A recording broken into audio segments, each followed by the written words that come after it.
Hello and welcome to Bullying and Social Aggression. Today I'd like to share with you some information about the effects of bullying and social aggression, and then also share with you some preventative measures for bullying and social aggression. It is important to understand, where does bullying actually occur? We do know for the most part it can occur anywhere, it can occur at any time, and that for the most part, as you see, it normally occurs where supervision is less likely to be present, in the bathrooms, in the hallways, out on the playground areas.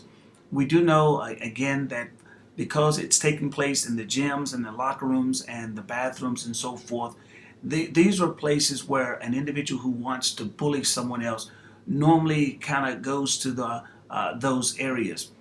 We know that bullying is 2 to 3 times more likely to occur at school as on the way to and from school, on the school bus, in the area waiting to get on the school bus itself, and then as well as when the individual is getting off the bus, normally because these are areas where perhaps there's not as tight security as it should be. And so now we need to look at, why should we attempt to prevent bullying. Again, we're talking about the effects of bullying and preventative measures for bullying. Bullying, we know, has many harmful effects associated with it. Again, we know that there are both physical signs and symptoms associated with bullying, and then of course we know that there's the emotional factors associated with bullying, and we do know that bullying can have both long and or short-term effect upon an individual.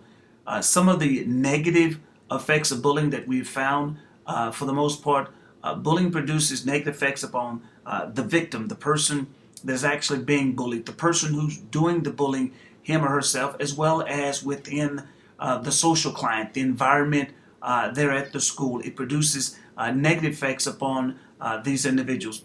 The short-term effects on the victims is not necessarily limited to this list, but several things.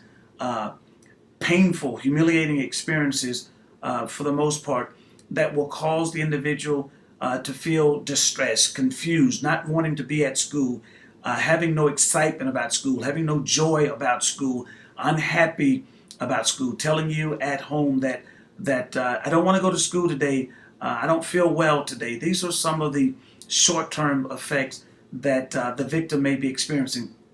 Also, low self-esteem, low value, low worth, becoming very insecure, a tremendous amount of anxiety, worry, being very anxious, not wanting to go to school, not excited about school again.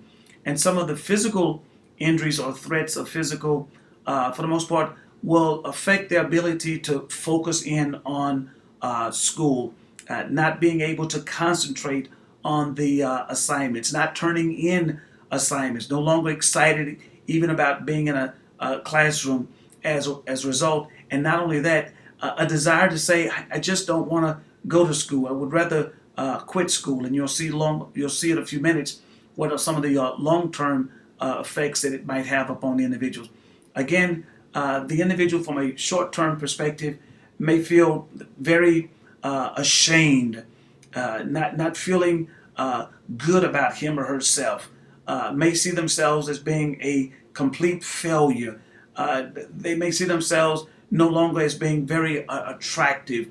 It doesn't matter how much they try to make themselves look good. They still feel somewhat dumb and feel very stupid. These are some of the short-term effects that the victim is actually feeling as a result of being victimized at school. And then, of course, there's those psychosomatic symptoms of, the constant headaches, the stomach aches, I don't feel well, even to the point where sometimes they may even create instances of saying, my leg hurt, my foot hurt, my arm hurts, or I'm having some pain today. These are those psychosomatic symptoms associated with the person who may actually being bullied. And then, of course, as they begin to devalue themselves, it could lead to either acute depression, which is somewhat of a short depression, or maybe chronic depression, which is over a long period of time.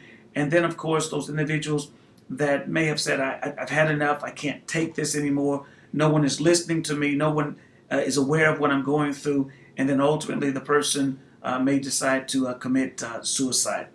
Some of the long-term effects upon the victim is that former victims of bullying, again, later on in life, even as adults, may have poor self-worth, poor self-esteem, poor self-value.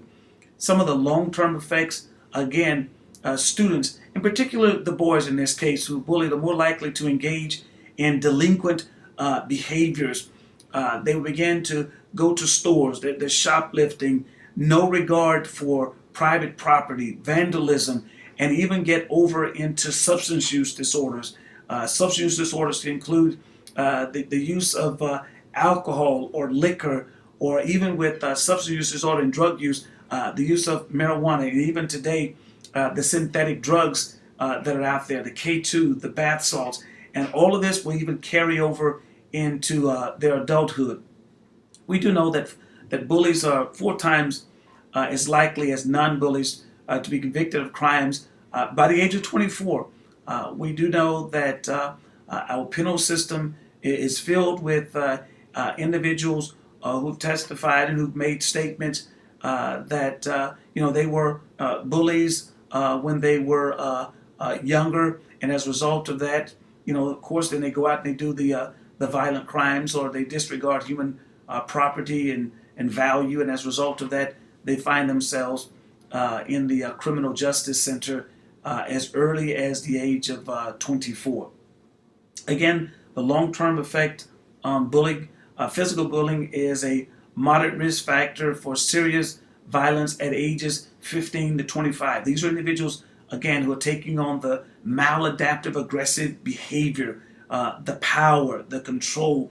They want to inflict their wills on other individuals. So as a result of that, they began to get involved as early as age 15 all the way up to 25 in violence, threats against their classmates, even threats against the teachers, threats against school officials, even walking around in the neighborhood, and even sometimes having what's called opposition defiant disorder. Mom says left, kid says right. Mom says black, kid says white. Even taking out aggressive behavior against the parent at home. The effects on the social school climate can include the following, but not necessarily limited to this list. But students, for the most part, who are bullied feel less safe and less satisfied with school activities, even to the point whereby the individual may not want to be involved in the arts, in band, in theater, may not want to be involved in cheerleading, even to the point may not even want to be involved in the athletic or any other the co-curricular experience out there. In schools where bully victim problems are ignored or not taken seriously, students begin to regard bullying somewhat as a socially acceptable behavior.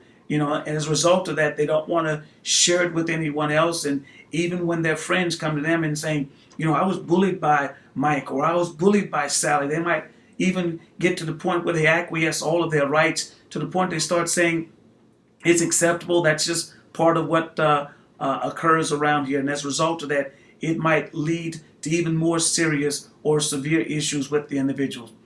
And of course, I'd like to share some basic principles for prevention, because we can talk about the signs and symptoms associated with it, but we have to have some prevention measures as well as intervention measures as well.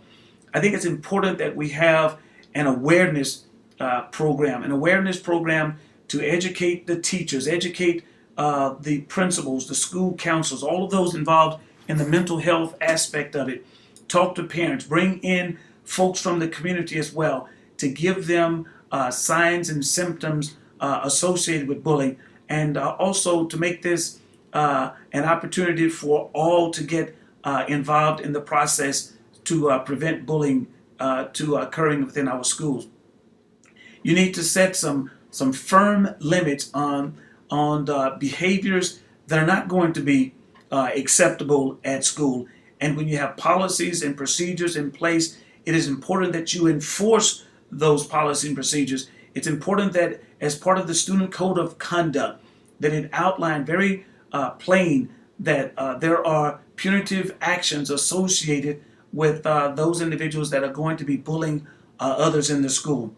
And then for the most part, consistently apply what we call non-hostile, non-physical negative consequences for rule violations of this unacceptable behavior, even to the point whereby if the individual who's bullying someone, place that person with a school counselor, a school psychologist, a mental health professional, so that you can work with this individual to affect behavioral change. Because generally speaking, it's all about if the person is thinking irrationally, then of course the person is going to behave irrationally. Maybe you would like to use some type of cognitive restructuring to work with the individual, but for the most part, we want to work with the individual who's actually doing the bully to change that person as well.